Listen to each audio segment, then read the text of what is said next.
दोस्तों आज की इस वीडियो में हम मूविंग एवरेज की स्टडी करने वाले हैं। मूविंग एवरेज क्या होता है, इसके टाइप्स कितने होते हैं और किस टाइप की ट्रेडिंग के लिए हम कितने पीरियड का मूविंग एवरेज यूज करेंगे, वो आज के इस वीडियो में हम डिस्कस करने वाले हैं। तो चलिए चलते हैं हम प्रेजेंटेशन की तरफ। मूविंग एवरेज एक एवरेज प्राइस होता है जो कंटिन्यूअसली चेंज होते रहता है एक पर्टिकुलर पीरियड के बाद में। तो यहाँ पर आपको मूविंग एवरेजेस के वेरियस टाइप्स देखने को मिलेंगे, जिसमें सिंपल मूविंग एवरेज जिसको हम शॉर्ट में एसएमए बोलते हैं, एक्सपोनेंशियल मूविंग एवरेज जिसको हम शॉर्ट में ईएमए बोलते हैं, वेटेड मूविंग एवरेज जिसको हम डब्ल्यूएमए बोलते हैं, और एक हल मूविंग एवरेज होता है।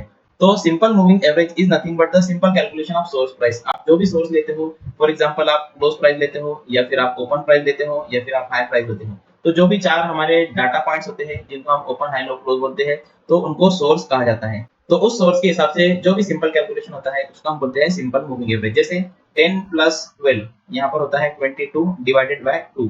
यहाँ पर हमने दो पीरियड लिए इसलिए हम इसको डिवाइड करेंगे 2 से, तो यहाँ पर जो एवरेज हो जाएगा हमारा सिंपल वो 11 हो जाएगा। उसके बाद में ईएमए, डब्ल्यूएमए और हल मूविंग एवरेज एक कॉम्प्लेक्स फार्मूला होता है जिसको आप गूगल के ऊपर सर्च करके चेक कर सकते हो। तो मूविंग एवरेजेस को यूज करने की यहाँ पर कुछ रीजंस है। स्टॉक अप ट्रेंड में है, डाउन ट्रेंड में है या फिर साइडवेज में है, वो आपको मूविंग एवरेज की मदद से पता चलता है। आपको अगर डायनामिक सपोर्ट और रेजिस्टेंस को फाइंड आउट करना है तो आप मूविंग एवरेज की मदद से आसानी से मालूम कर सकते हो। आपको अगर ट्रेड में एंट्री लेना है तो आप वहां पर जो है मूविंग एवरेज की मदद से आसानी से एंट्री ले सकते हो। शॉर्ट टर्म ट्रेडिंग के लिए आप यहाँ पर 10 और 20 मूविंग एवरेज का यूज कर सकते हो। मीडियम टर्म के लिए आप 50 और 100 मूविंग एवरेज का यूज कर सकते हो, और अगर आपको लॉन्ग टर्म के लिए ट्रेड लेना है तो आप 200 पीरियड का मूविंग एवरेज यूज कर सकते हो। तो चलिए अब हम चलते हैं चार्ट की तरफ और देखते हैं कि किस तरीके से आप चार्ट के ऊपर मूविंग एवरेजेस को लगा सकते हो। तो यहाँ पर मैंने एंजल वन प्लेटफॉर्म पे लॉगिन किया। लॉगिन करने के बाद में निफ्टी का डेली चार्ट यहाँ पर ओपन किया हुआ है। मैं आपको यहाँ पर इंडिकेटर का टैब दिखाई दे रहा हूँ, तो सिंपली आपको इंडिकेटर पर क्लिक करना है।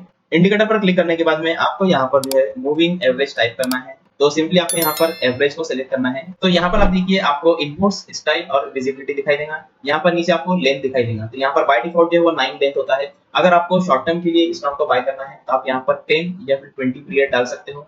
अगर आपको मीडियम टर्म के लिए स्टॉक को बाय करना है तो आप यहाँ पर जो है वो 50 और 100 डाल सकते हो। अगर आपको लॉन्ग टर्म के लिए स्टॉक को बाय करना है तो आप यहाँ पर जो है 200 डाल सकते हो। यहाँ पर जो हमने सोर्स की बात किए थे वो आपको यहाँ पर दिख जाएगा। तो बाय डिफॉल्ट यहाँ पर क्लोज होता है। इनपुट्स में मुझे यहाँ पर फॉर एग्जांपल 50 पीरियड को यूज करना है, तो मैं यहाँ पर 50 डाल दूंगा और इसको सिंपली जो है ओके कर दूंगा।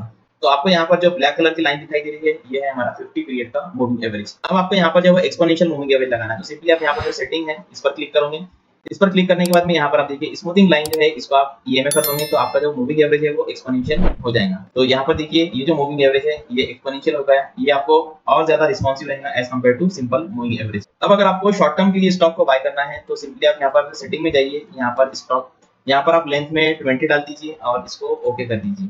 तो यहाँ पर आप देखिए जो आपकी लाइन है वो चेंज हो चुकी है। तो जब स्टॉक जो है वो 20 के ऊपर में रहेगा तो आप वहां पर लॉन्ग जा सकते हो। जब स्टॉक जो है वो 20 के नीचे में रहेगा तो आप वहां पर शॉर्ट कर सकते हो। और जब स्टॉक इस लाइन को जो है टच करेगा, मींस स्टॉक अगर 20 पीरियड के नीचे ऑलरेडी है और 20 पीरियड के ऊपर में आता है, तो यहाँ पर आप कंफर्मेशन के साथ में सेल कर सकते हो। जैसे यहाँ पर आप देखिए बार बार प्राइस ऊपर आ रहा है, यहाँ पर पैटर्न का फॉर्मेशन हो रहा है, उसके बाद में प्राइस जो है यहाँ से नीचे की साइड में आ रहा है। उसी तरीके से जब प्राइस 20 पीरियड को क्रॉस कर देता है और क्रॉस करने के बाद में अगेन उसी पीरियड के पास में आता है, तो वहां पर आप पैटर्न को देखिए। तो यहाँ पर आप देखिए एक हैमर का पैटर्न बना और उसके बाद में मार्केट जो है वो ऊपर की साइड में आ चुका है। तो जिस तरह का चार्ट हमने एंजल वन वेब प्लेटफॉर्म पे देखे थे, सेम चार्ट आपको एंजल वन मोबाइल एप्लीकेशन पे देखने को मिलेगा। तो सिंपली आप एंजल वन मोबाइल एप्लीकेशन में लॉगिन कीजिए। लॉगिन करने के बाद में सर्च में आके स्टॉक का नाम सर्च कीजिए। स्टॉक का नाम सर्च करने के बाद में सिंपली आप यहाँ पर चार्ट पर क्लिक करके चार्ट को ओपन कर लीजिए। चार्ट को ओपन करने के बाद में आपको यहाँ पर बाय और सेल के बटन मिल जाते हैं। लोअर साइड पे आपको ऑर्डर का टाइप मिल जाता है। इस साइड पे आपको एफएक्स दिखाई दे रहा होगा। सिंपली आपको एफएक्स पर क्लिक करके इंडिकेटर को लगाना है। इंडिकेटर को लगाने के बाद में अब अगर आपको लगता है कि स्टॉक को यहाँ पर सेल करना चाहिए तो सिंपली सेल पर क्लिक कीजिए। सेल पर क्लिक करने के बाद में आपको यहाँ पर कैरी फॉरवर्ड या इंट्राडे पर क्लिक करना है। अगर आपकी डिमैट में ऑलरेडी स्टॉक्स है तो आप डायरेक्टली वहां पर जाकर भी स्टॉक को सेल कर सकते हो। क्वांटिटी डालना है, डिजाइन प्राइस डालना है और सिंपली इस वाले सेल बटन पर क्लिक करके आपको ऑर्डर को कंफर्म कर देना है। तो इस तरह से आप काफी आसानी से एंजल वन मोबाइल एप्लीकेशन में अपने ऑर्डर को प्लेस कर सकते हो। डिस्क्रिप्शन में लिंक दिया हुआ है, लिंक पर क्लिक करके अपना ट्रेडिंग और डिमैट अकाउंट एंजल वन में ओपन कर लीजिए। Thank you so much and happy investing.